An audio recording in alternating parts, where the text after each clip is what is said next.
তৃতীয় বিশ্বযুদ্ধের সূচনা? যুদ্ধবাজ ইসরায়েল কি তবে বাজিয়েই দিয়েছে দামামা?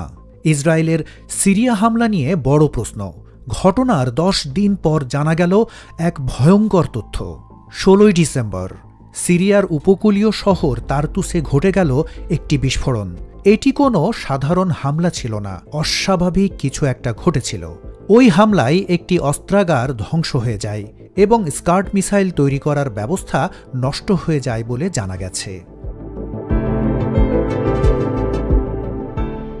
তবে বিশেষজ্ঞরা বলছেন এই হামলায় ক্ষতি অনেক বেশি হয়েছে, যা আগে কেউ ভাবেনি। কিছু রিপোর্টে বলা হয়েছে ইসরায়েল এই হামলায় একটি ছোট পরমাণু অস্ত্র ব্যবহার করেছে। এর ফলস্বরূপ সেখানে ভূমিকম্প ও রেডিয়েশন বৃদ্ধির আশঙ্কা তৈরি হয়েছে। হামলার পর তার্তুসে 3.0 মাত্রার ভূমিকম্প রেকর্ড করা হয়, যা 820 কিলোমিটার দূরে তুরস্কের ইজনিক পর্যন্ত অনুভূত হয়। এই ঘটনার 20 ঘণ্টা পরে তুরস্ক ও সাইপ্রাসে রেডিয়েশনের স্তর আচমকা বেড়ে যায়। ইউরোপীয় ইউনিয়ন এই তথ্য রেকর্ড করেছে।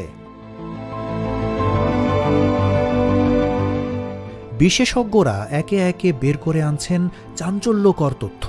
এসব ঘটনা দেখে অনেক বিশেষজ্ঞই মনে করছেন ইসরায়েল সম্ভবত পরমাণু হামলা করেছে। রুশ মিডিয়া দাবি করেছে ইসরায়েল এই হামলায় একটি নতুন ধরনের মিসাইল ব্যবহার করেছে, যা যুদ্ধজাহাজ থেকে ছোড়া হয়েছে। কিছু রিপোর্টে আবার বলা হয়েছে যে ইসরায়েল আমেরিকার তৈরি B-16 পারমাণবিক বোমা ব্যবহার করেছে। ইসরায়েল ডিফেন্স ফোর্স IDF তার্তুসে ভয়ঙ্কর বিমান হামলা চালায়। ওই হামলার পর এলাকাটি সহ আশেপাশের মাটি কেঁপে ওঠে। হামলার কিছুক্ষণের মধ্যেই বিস্ফোরণের ছবি সামাজিক যোগাযোগ মাধ্যমে ছড়িয়ে পড়ে। সেখানে বিশেষ আকারের আগুনের গোলা আকাশে উঠে যেতে দেখা যায়।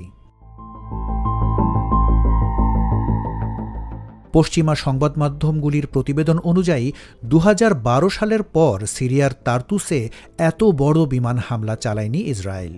এই হামলাগুলো মূলত আসাদ বাহিনীর নিয়ন্ত্রণে থাকা বিমান প্রতিরক্ষা ইউনিট, ভূমি থেকে ভূমিতে নিক্ষেপযোগ্য ক্ষেপণাস্ত্রের গুদাম, 23তম এয়ার ডিফেন্স ব্রিগেডের ঘাঁটি এবং অন্যান্য সামরিক স্থাপনাগুলোকে লক্ষ্য করে চালানো হয়। এর মধ্যে সবচেয়ে বড় হামলাটি হয়েছে এয়ার ডিফেন্স ব্রিগেডের ঘাঁটিতে। সিরিয়া ও ইসরায়েলের মধ্যে উত্তেজনা ক্রমশ বাড়ছে। ইসরায়েল তাদের শান্তি মিশন আরও 6 মাস বাড়িয়েছে, তবে দুই দেশের মধ্যে যুদ্ধের মনোভাব থাকার কারণে এখনও শান্তি আসেনি। ইসরায়েল যেমন তাদের সীমান্তে সেনা তৎপরতা বাড়িয়েছে, তেমনি সিরিয়াও একই কাজ করেছে।